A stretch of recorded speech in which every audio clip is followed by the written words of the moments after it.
Good afternoon, everyone. It's Monday, the 26th of June. I still haven't gotten any feedback on whether or not you would recommend that I continue on with my wine podcast on Facebook or move it over to a YouTube channel. I am getting good suggestions on wines to taste from people. I'm also getting some wine tastings that people are doing, which I appreciate, but let me know what your thoughts are on moving it to a YouTube channel or leaving it on here. It's Monday. The temperatures have finally broke after about 10 days of 95 plus degree weather here on the East Coast or the Midwest and so forth. Today it's only 83, 84 out. Humidity has dropped. It's a beautiful day. I heard that Marietta got a pretty severe thunderstorm last night. I've been gone since Friday, so I haven't been around. I spent the weekend in the mountains of West Virginia, and we stayed at Elkins, West Virginia, which is in the mountains. We went to a Shakespeare Saturday night, and then yesterday we drove up to Dolly Sodd's wildlife recreation area, Seneca Rocks, and then we meandered back down to Charleston, and I stayed there last night. And so I'm home. I'll be home for a few days anyway. Have a lot to do. I have a couple of camping trips coming up here pretty shortly. I think it's mid-July. I have one down in Richmond, Virginia. So, hi, Cindy. I see where Cindy has logged on. That's good to see you. Hope David is fine. Looks like you and David had a great time camping over in Morgan City. I saw the pictures, and of course, I always enjoy it. I'm getting a message for slow connection, so hopefully it won't be too bad. All right, if you don't watch this live, I hope you do come back and check it out on the replay. This is something really unusual for me. I got this bottle of wine in my wine club. It's a white wine, and it had the most unique looking label I had ever seen. It's got a spaceman on one side, another spaceman on further around. The wine is called Volando Vengo. Volando Vengo. I'd never heard of it. Didn't know what those words meant, so I looked those words up. And they have something to do with interstellar flying. Thus, I can understand the spaceman on top of or on the label. I still didn't know anything about the wine. The label did not say what type of wine it was, what grape it was. It simply said that it is a Blanco white, which is a white wine from Spain. It didn't say hardly anything else, not the region or anything else. So I did some research. The wine is 12% alcohol by volume. Price point, depending on which website you look at, the price point goes from $7 to $22. So it's got quite a range of prices for this wine. All right, here is the interesting thing. This white wine that was very mysteriously hidden inside this bottle is from a grape called the Massibo grape. I have never, in my almost 73 years of living, have heard of a Massibo grape. It's completely new to me. I guess it's indigenous to just a very small region in the Rioja Valley, or the Rioja region of Spain, and it's probably not very famous outside of there. I have read thousands of wine books over the years, thousands of wine articles and magazines. I used to subscribe to 5 wine magazines a month a few years ago when I was active in teaching wine. Not one time have I ever heard of this grape. I have an extensive library of wine reference books, so I think when I get done here, I'm going to dig into those old wine books and see if I can find this Massibo grape and maybe determine a little bit more about what this Massibo grape is. But this one just totally puzzled me. Brand spanking new grape I have never tried. All right, I have not tried this wine. I have not smelled this wine. I've never even heard of this grape. So this will be something very, very unique. Hello, Amber. It's good to see you on here, too. This is going to be something quite unique for me. So let's give it a shot and let's see what we got here. All right, I went ahead and I poured a little bit.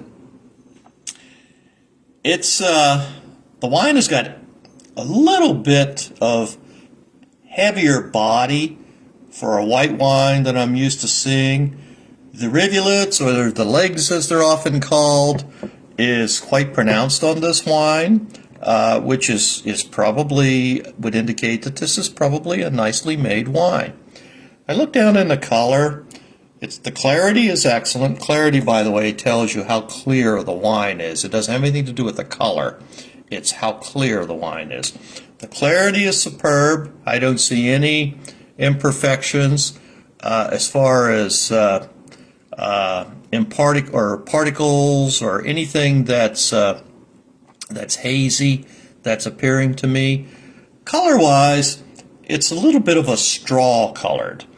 I will tell you before I put this to my nose, just as I'm looking at it, and just as I'm moving this glass around and looking at it, it's aerating, of course, a little bit.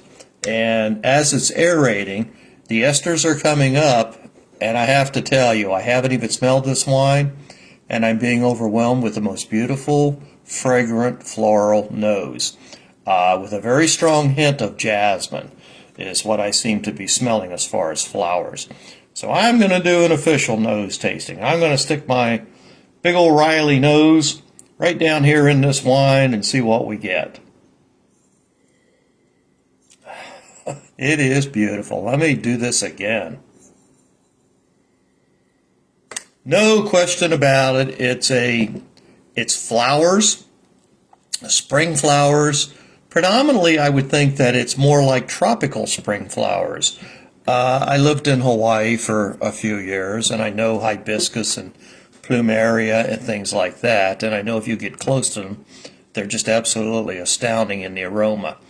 This also has those types of aromas. It has a floral nose. My take is tropical flowers with a predominant jasmine aroma. Now, I've had a lot of jasmine tea. I cook with jasmine sometimes, and it's a very pleasant aroma to me. This is strong with jasmine. This is a beautiful nose wine. There could even be a very faint hint of lemon in there. When I first opened this, I was thinking maybe this is going to smell like a Sauvignon Blanc. It does not. A Sauvignon Blanc, as you well know, is more of a citrusy aroma on the nose, with a little bit of sometimes grassy smell, green grass, things of that nature, lemongrass perhaps. I thought maybe this might be like that. This is not. This is totally different. This is flowers, 100% flowers. The only thing that would remotely come close to this was maybe help me here for a second, a Simeon. A Simeon grape is a white grape. It's quite popular. It's also got some floral notes on the nose, but it's not even as pronounced as this.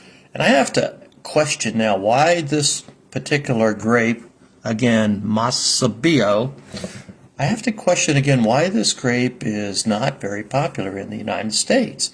The aroma's perfect. Let's hope the taste matches. Maybe that could be the reason. Who knows? I want to mention a couple things after this tasting, too, about the future for Wayne's World of Wine. All right, hold on.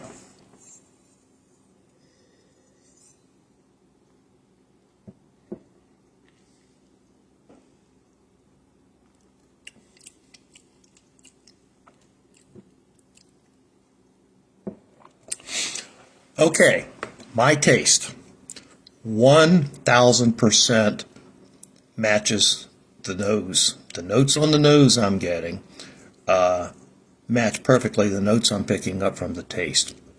It's very floral. It's very fruity, but not fruity in something that we can put our fingers on. If I had to pick a fruit that it has a little bit of a taste, I might say guava, but it's not truly I'm sorry, not guava, papaya. It has maybe a slight tropical fruit flavor, not the fruits that we're used to with our whites, not the citrus fruits of lemon, lime, grapefruit, things of that nature. It's a tropical fruit flavor, which balances out with the tropical aromas that you're getting from this wine. It's not a sweet wine. It's not overly tannic, so there's no tannins in this wine that I can taste. It's a perfectly balanced wine. I am going to taste it again, though.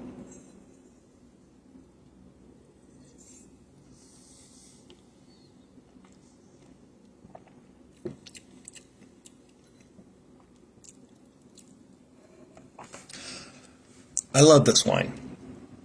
I think the only thing that I might want to add to that is I suspect I probably don't have but this one bottle. I'll have to go back down and check in a little while.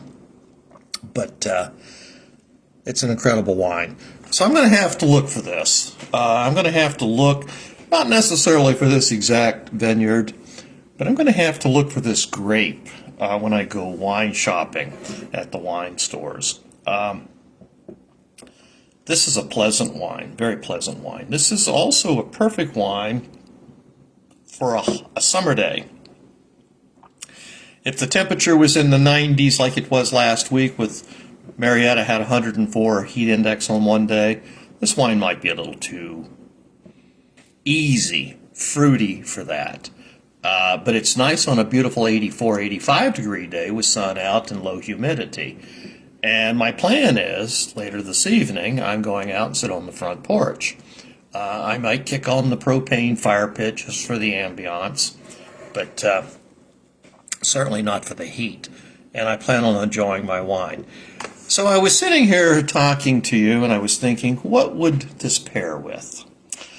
Well, that's a tough one. Since I've never tasted this grape before, I'm not sure what I would pair it with.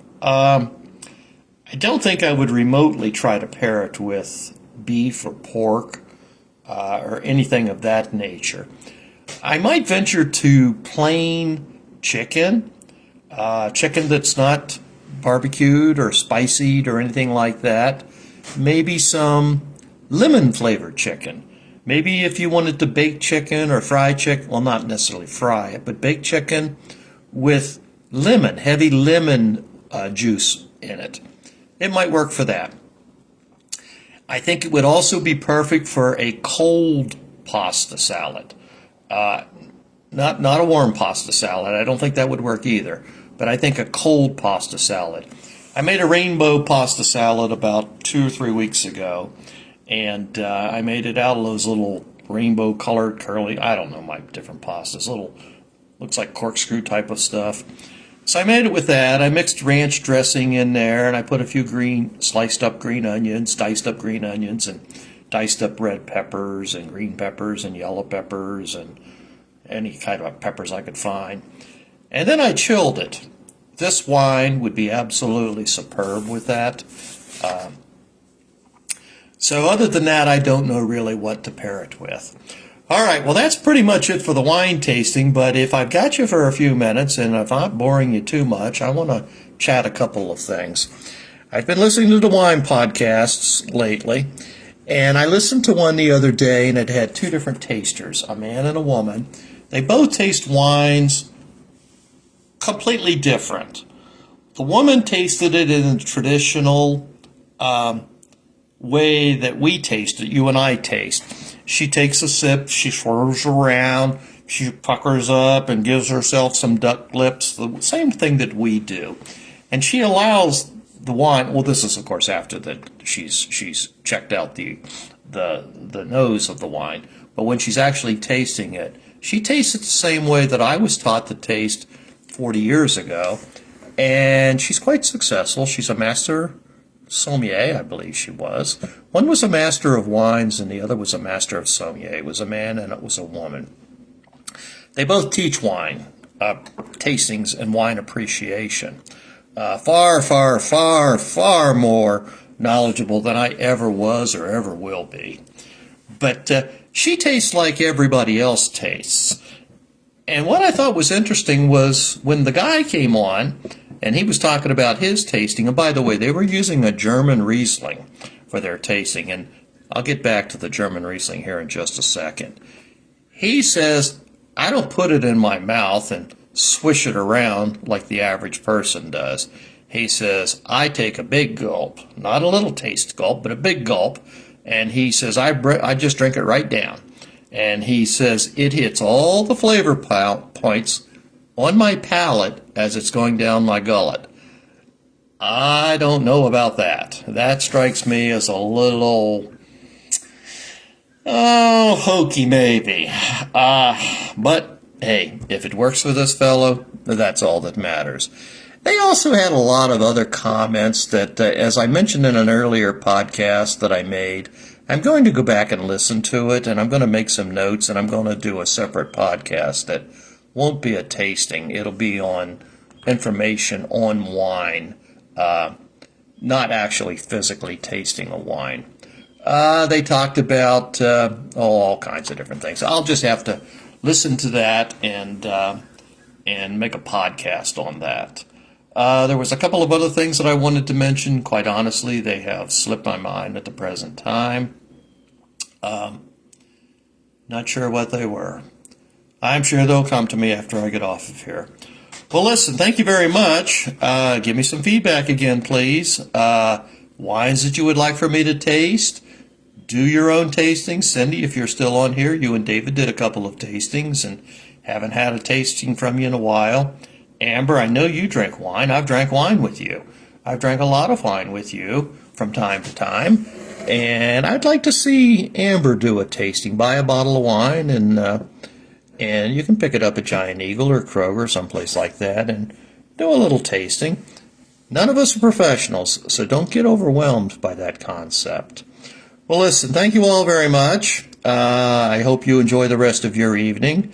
And I will try to be a little bit more active here this week and get some more information on Wayne's World of Wine. But I need feedback from you.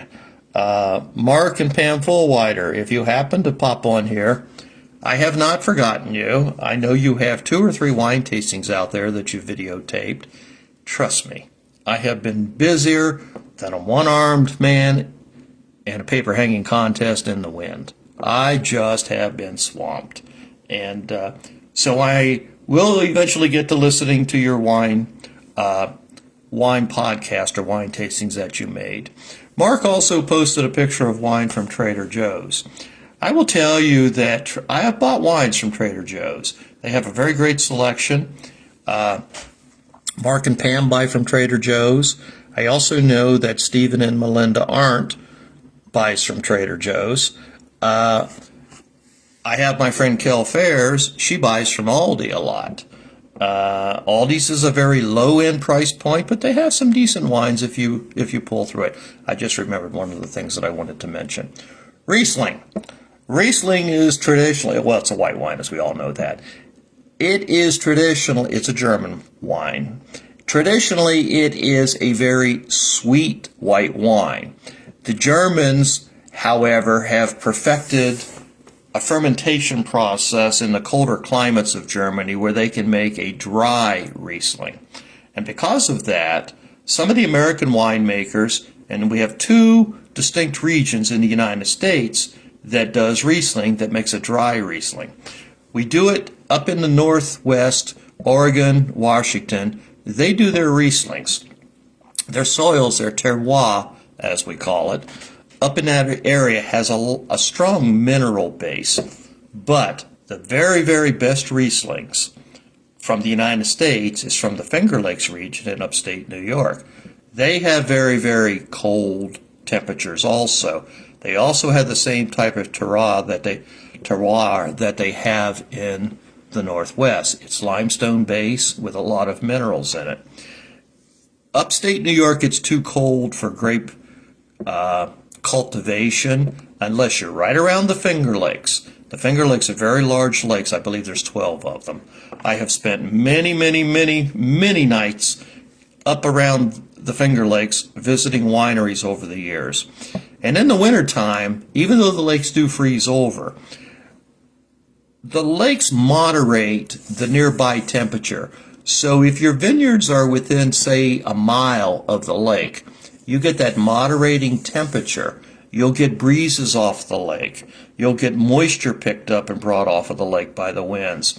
And so they have found that it's the perfect microclimate for Riesling.